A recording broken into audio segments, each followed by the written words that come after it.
Welcome back to The Rancher's Voice, the podcast where the heart of agriculture meets the pulse of today's industry. From policy changes to pressing issues, The Rancher's Voice dives into the stories that matter most to ag producers. In each episode, we will cover topics including legislation, leadership, and the agricultural lifestyle. So be sure to subscribe to The Rancher's Voice everywhere podcasts are featured. If podcasts aren't your thing, watch us on the Montana Stockgrowers YouTube channel. Welcome to this week's Capital Edition, our podcast series where we update you on what's going on in Helena during the 69th legislative session. I'm Ellie Brighton. And I'm Rayleigh Honeycutt. Thanks so much for joining us for this week's update. Hi, Ellie. Hi, Rayleigh. How was the week for you?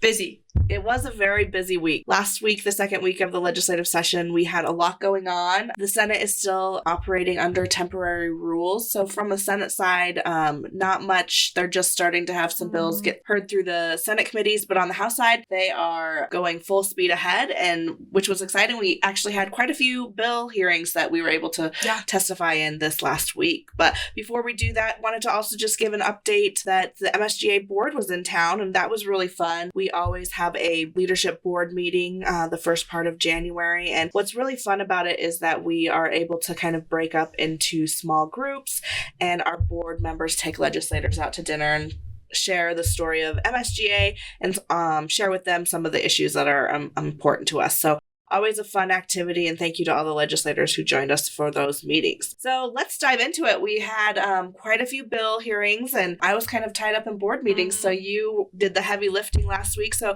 share with us some of the bills that you testified on this week 2 of the legislative session.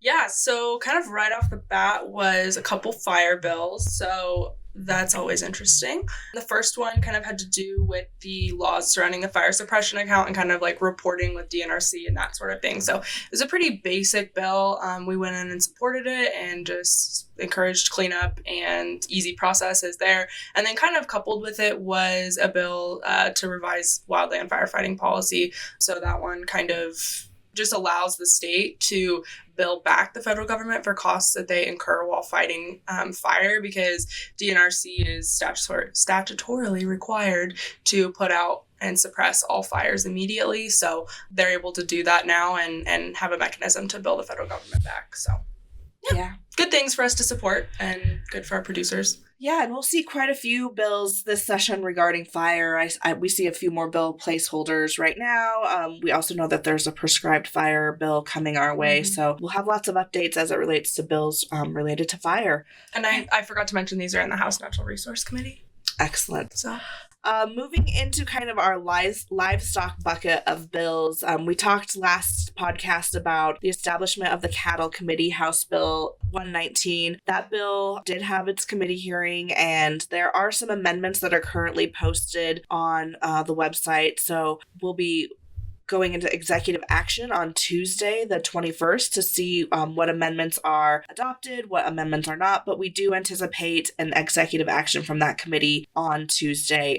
For those of you who may not be familiar with executive action, that's when, once a bill is heard, the committee does decide on any amendments as well as voting up or down if the bill moves out of committee. So we'll be tracking that and keeping you posted on that. Kind of looking forward into the third week or this week of the session, we're going to be seeing some bills all being carried by Senator Josh Kazmaier, and they were department bills for the Department of Livestock. They will all have bill hearings on January 23rd, and I'll just run quickly through them. MSGA supports all of these bills. These are really bills that the Department of Livestock has talked about at Board of Livestock meetings for many months, and really is kind of cleanup bills to make things a little more streamlined and modernized for how business is done today. So the first one is Senate Bill 78.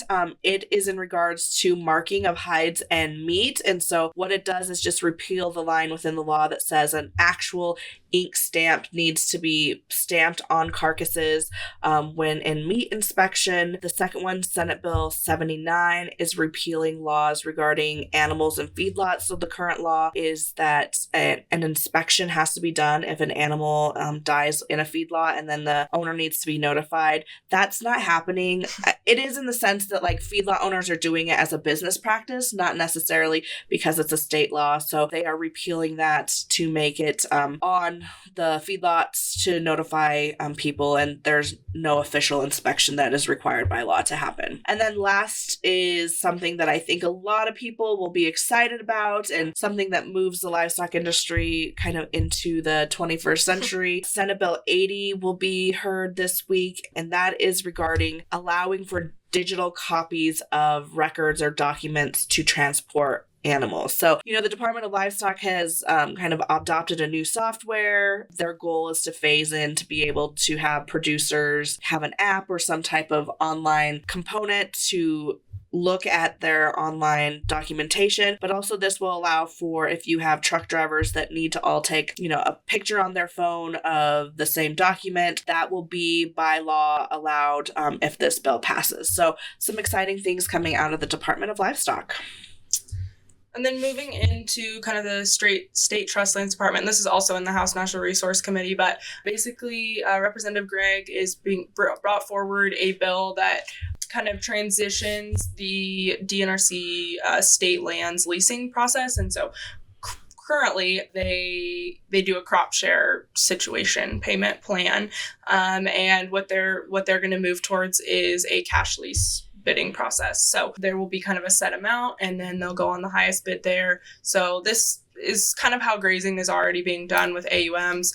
So this is more for the crop side of things. So for our friends in farming or our producers that do both, it's just going to be kind of a more consistent approach to bidding for leases. So should clean things up, make it easier for producers and for the department. So yeah. And then from a water perspective, there were 3 bills that we went in to support, again, early in the session. So we're seeing a lot of department and interim committee bills. And so these 2 of these bills were interim committee, actually 3 of them. And 2 of them were regarding this water interim committee and sunsets, and those sunsets were kind of around language that had existed regarding stream flows and definitions of 3 stream flows and how water's measured. Obviously, stream flows are super important for us in our membership as we kind of face challenges like drought, and so that kind of just brought that language back into statute. And then the last bill in water that we testified in support of was Senate Bill 76. That was by Senator Sue Vinton. If you recall last session,